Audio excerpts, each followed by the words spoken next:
नमस्कार, समाचार प्लस झारखंड बिहार देख रहे हैं आप और आपके साथ मैं हूं अनुजा।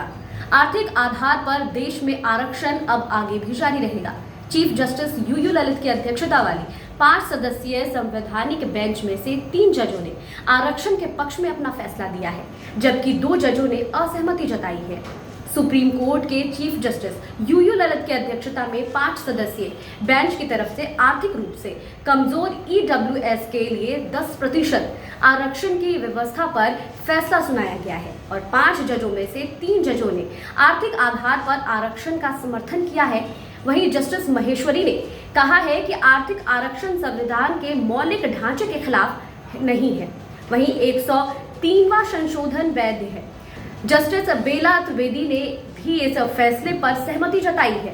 उन्होंने कहा है कि मैं जस्टिस महेश्वरी के निष्कर्ष से सहमत हूँ। SC ST OBC को पहले से आरक्षण मिला हुआ है और उसे सामान्य वर्ग के साथ शामिल नहीं किया जा सकता है। वहीं संवैधानिक निर्माताओं ने आरक्षण सीमित समय के लिए रखने की बात भी कही है, लेकिन 75 साल बाद भी यह जारी रहा। वहीं जस्टिस रविंद्र भट्ट ने असहमति जताई है। उन्होंने क्या कुछ कहा है ये भी आपको बता दें।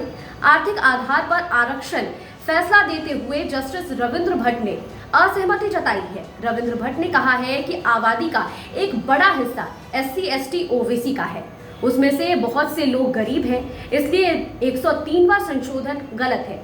जस्टिस S रविंद्र भट्ट ने 50% से ऊपर आरक्षण देने को भी गलत बताया है। वहीं उन्होंने कहा है कि अनुच्छेद 15(6) और 16(6) रद्द होने चाहिए। वहीं जबकि चीफ जस्टिस ललित ने भी आर्थिक आधार पर आरक्षण का विरोध किया है। उन्होंने कहा है कि जस्टिस रविंद्र भट्ट के फैसले से सहमत है, यानी कि सुप्रीम कोर्ट में ने 3 से 2 के बहुमत से EWS आरक्षण को बरकरार रखा है। इस मामले पर कोर्ट ने EWS कोर्ट की वैधता को चुनौती देने वाली 30 से ज्यादा याचिकाओं पर सुनवाई के बाद 27 सितंबर को अपना फैसला सुरक्षित रखा था। अब क्या है पूरा मामला ये भी आपको बताते हैं।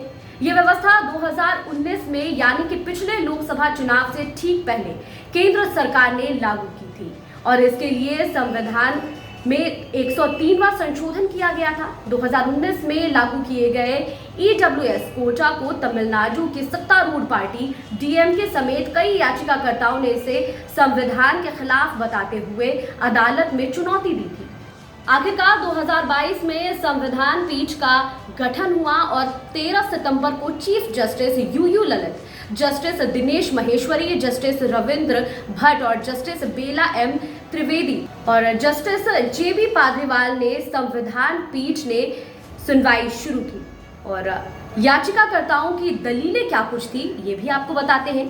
याचिकाकर्ताओं की दलील है कि आरक्षण का मकसद सामाजिक भेदभाव झेलने वाले वर्ग का उत्थान था।